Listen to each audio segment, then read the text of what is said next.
Bonjour, bonjour, nous voici au cours 8. Sachez que le cours 8, 9 et 10 sont jumelés et sont placés en ordre chronologique pour couvrir les conflits entre la France et la Grande-Bretagne. Et vous verrez la division de ces trois cours-là. D'abord, les deux premières guerres intercoloniales pour le cours 8, le cours 9, la troisième guerre plus une période de paix. Finalement, le cours 9 qui sera plutôt la dernière guerre et, si on veut, le point culminant, le résultat total de victoire pour la Grande-Bretagne. Donc, d'abord et avant tout, commençons avec qu'est-ce qui provoque ces guerres. Ces guerres, en Europe, on se bat à peu près pour n'importe quoi. Okay? On se bat pour une question rivalité territoriale, question de prestige. On en vient aux armes en Europe pour n'importe quoi. Et on voit même des fois apparaître des noms où c'est écrit succession. Et la raison, c'est pourquoi on se bat, mais parce qu'un monarque est mort, n'a pas laissé de héritier légitime pour tout le monde, et chaque royaume se bat pour établir son propre candidat dans la couronne, disons, convoitée. Que ça soit en Espagne, que ça soit en Autriche, ailleurs, on se bat pour des raisons qui, aujourd'hui, ne seraient aucunement valables. Et pourquoi on se bat si, pour des raisons si un peu bizarres et farfelues à l'époque? Mais parce que la guerre, elle est décidée par une poignée de gens. Contrairement à aujourd'hui, lorsqu'on établit une guerre, ben c'est des parlements qui vont y aller, ça va prendre une opinion publique, ça va être un processus diplomatique avant d'embarquer dans une guerre. Tandis qu'à l'époque, ben, deux rois s'aiment pas, et c'est pas long avant qu'un conflit éclate. Okay? Même que la France a déjà eu par le passé même une guerre contre l'Angleterre qui avait duré presque 100 ans, on l'avait même appelée la guerre de 100 ans. Alors, comprenez, la culture de la guerre était très présente à l'époque, contrairement à aujourd'hui où il y a des conflits, mais c'est pas des guerres ouvertes, comme à cette époque. Donc, il y aura 4 grands conflits, et n'apprenez pas les dates. Sachez par contre que, au fur et à mesure que les conflits vont se succéder, le territoire ici gigantesque de la Nouvelle-France, rappelez-vous les cours où on a parlé de l'expansion du territoire, ben ils vont rapetisser parce que les Anglais vont conquérir des territoires et tranquillement l'étau va se resserrer autour de la vallée du Saint-Laurent. Et à la fin de la dernière guerre, la guerre de conquête, la guerre de 7 ans, ben ça va être la fin. Il ne restera pas grand-chose pour les Français. Donc, on peut aussi évaluer la situation des deux. Donc, que ce soit la Nouvelle-France ou les colonies anglaises, on le voit même n'importe quelle année, on voit la différence majeure en ce qui a trait la population. Okay? Alors, lors des premières guerres, on va le voir, hein, les premières guerres auront lieu, si on veut, aux alentours de 1689, oui c'est ça, lors de la première guerre de la Ligue d'Augsbourg, ben on voit déjà ici, on est à peu près à 10 000 habitants versus déjà plus de 200 000. Alors on a énormément d'écart. Et après, avec la deuxième guerre de la Ligue de la succession d'Espagne, ben on va voir encore la progression. On est passé à 16 000, mais les Anglais sont passés à 300 000. Et des effectifs militaires, mais vraiment, vraiment différents, de 5 000 militaires chez les Français et 60 000 chez les Anglais. Okay? Ce n'est pas le cas en Europe. On parle bien ici des effectifs militaires en Amérique. Et vous allez voir, l'écart est assez présent, et de sorte que proche de la conquête anglaise, on va voir ici vers 1754-1760, mais on va voir que l'écart est encore plus monstrueux, ce qui fait en sorte que on se retrouve dans une situation vraiment désavantageuse pour les Canadiens. On le voit ici, la Nouvelle-France versus les colonies anglaises, et ces colonies anglaises, il y en a 13. Si on observe bien comme il faut, c'est 13 colonies, ben ça ressemble drôlement à des États américains que l'on connaît aujourd'hui. Donc vous allez voir, dans le chapitre 4, on va parler de ces colonies qui vont par la suite obtenir leur indépendance et former un nouveau pays, les États-Unis. Mais ça sera matière du chapitre 4. Donc, on se bat en Europe pour des raisons vraiment variées, mais en Amérique, on se bat, bien sûr, pour une question territoriale, mais aussi pour une question de ressources. On va se battre pour les zones de pêche, on va se battre pour les territoires de fourrure. Alors, ce sont vraiment des raisons pourquoi on se bat.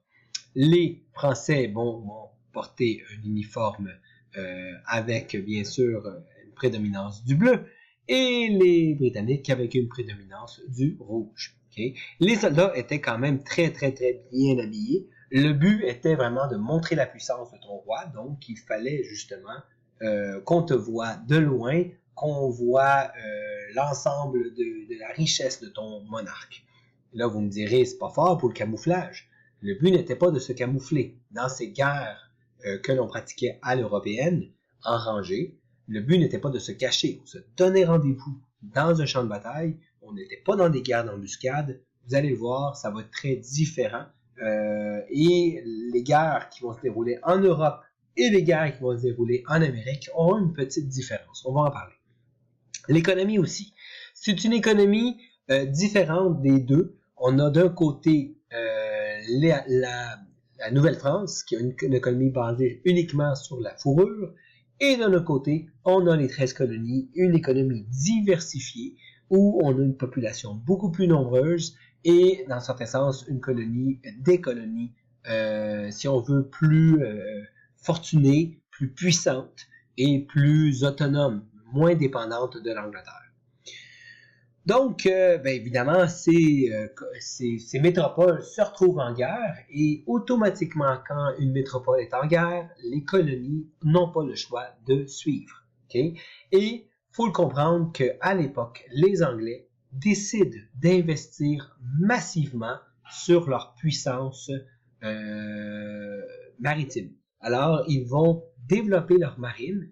Faut pas l'oublier, l'Angleterre, c'est une île, donc c'est comme un peu nécessaire d'avoir une marine puissante, mais en ayant une marine puissante, ça leur permettra d'arriver plus rapidement, ravitailler les colonies avant que toutes les autres, et ça va leur donner un avantage lors des guerres. Donc, les guerres éclatent, mais ces guerres se jumellent à des problèmes qui existent déjà à l'époque. Prenons l'exemple du problème iroquois.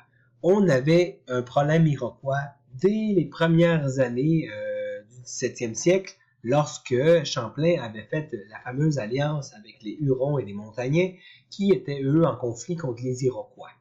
Et avance bien sûr le temps, et ce conflit n'avait pas été réglé. Oui, il y avait eu l'arrivée du régiment Carignan-Sallières qui avait calmé un peu les Iroquois, mais n'avait pas réussi à régler le problème.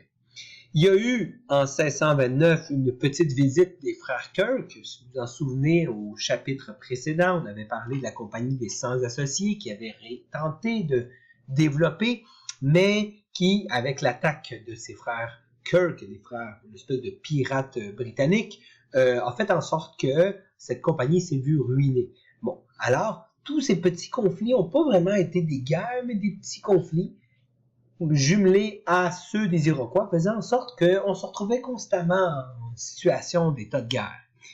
Mais arrive une vraie guerre officielle en Europe, la guerre de la Ligue d'Augsbourg. Okay? Alors, l'enjeu en Europe, je vous en parle pas vraiment, c'est qu'on s'oppose à Louis XIV et bien sûr, on lui déclare la guerre. Alors, Louis XIV, bien sûr, démarre un conflit, se défend, et en Amérique, on se bat aussi pour une question de mainmise des pêcheries et de commerce des fourrures. Et ici, on aura un Canadien, Pierre Lemoine d'Iberville, qui lui va décider de se promener et faire une guerre à l'amérindienne. Qu'est-ce qu'une guerre à l'amérindienne? C'est une guerre style embuscade, où on se cache dans la forêt, on attaque, on se replie. C'est extrêmement efficace. C'est par contre très sale comme guerre. Les Européens n'avaient pas cette habitude de pratiquer cette guerre, donc les Canadiens vont rapidement gagner la réputation de faire la guerre comme les sauvages. Mais je vous assure que c'est efficace. Nous avons donc plusieurs petites victoires signées de le moine d'Iberville qui va dans un certain sens se promener et ils vont même être reconnus comme le pirate de Longueuil. Okay? Pourquoi? Parce qu'il venait de Longueuil. Alors, il est très célèbre, il s'est promené et on le voit ici, il va réussir à prendre plusieurs postes de traite, chasser les Anglais de certaines régions et va être très réputé. Et bon, bien sûr, il va, dans un certain sens, gagner une réputation d'implacable. Okay? Malgré les victoires de le moine d'Iberville, la France va opter pour revenir à la situation initiale. C'est un match nul. Les résultats de la guerre en Europe sont plus importants que les résultats de la guerre en Amérique. Ce qui fait en sorte que, comme il n'y a pas de vainqueur officiel en Europe, on revient à la situation d'avant. N'empêche qu'en Amérique, on fait les conclusions de cette guerre, puis on se rend compte qu'on a un problème à régler, c'est celui des Iroquois. Ils sont bien sûr du côté des Anglais, et donc il faut tenter le tout pour le tout pour les maîtriser. Donc, qu'est-ce qu'on va faire? C'est que dès la fin de la guerre de la Louisbourg, on va organiser des expéditions punitives pour se promener et les martyriser. Évidemment, on maltraite les Iroquois en leur offrant la paix. C'est une vieille stratégie. Et de sorte que, dès l'année suivante, les Iroquois, vont accepter de signer cette fameuse paix à Montréal, nommée la Grande Paix de Montréal. C'est une grande paix qui va vraiment être célébrée à l'époque. Elle va être considérée comme une victoire diplomatique majeure parce qu'on va réussir à que les Iroquois soient désormais neutres et n'embarqueront pas dans une guerre. Ce qui ouvre la voie à faire la guerre de façon plus tranquille et on arrive à la nouvelle guerre de succession d'Espagne. Louis XIV se fait vieux, vous aurez deviné, ça fait longtemps qu'on parle de lui, et veut pas, on s'y oppose encore, et à lui, le roi d'Espagne meurt sans héritier, Louis XIV veut le trône pour son petit-fils, et ça y est, on embarque à nouveau dans une guerre.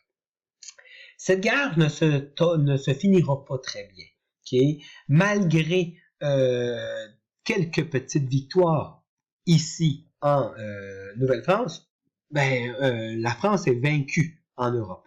Et comme elle est vaincue, elle n'a pas le choix de donner des territoires à l'Angleterre. Et vous le voyez ici, la Nouvelle-France, la France doit céder des territoires à Terre-Neuve, à Baie-du-Son et une partie de l'Acadie qui va devenir la Nouvelle-Écosse. Et là, vous allez voir, c'est le début des premières défaites et ces premières défaites vont commencer à faire mal parce que désormais, les Anglais vont encercler la Nouvelle-France ici autour du golfe du Saint-Laurent. Les Français perdent les pêches, la zone de pêche au sud de Terre-Neuve, ça va leur faire très mal. On perd beaucoup de territoire de fourrure dans la baie d'Hudson. Et bien sûr, on est encerclé. Okay? De sorte que cet encerclement fait en sorte que le roi n'a pas le choix de réfléchir comment on pourrait sécuriser l'endroit.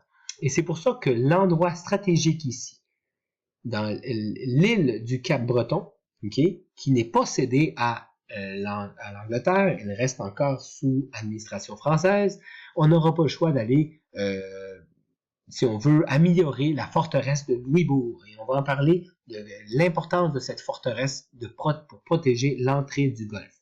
Donc, c'est une guerre dévastatrice qui fait très mal à la France et c'est une défaite cuisante qui va faire en sorte que désormais, on n'aura pas le choix de tenter de sauver la mise pour la prochaine guerre parce que, évidemment, vous l'aurez deviné, il y en aura une prochaine. Et voilà, suite au cours 9.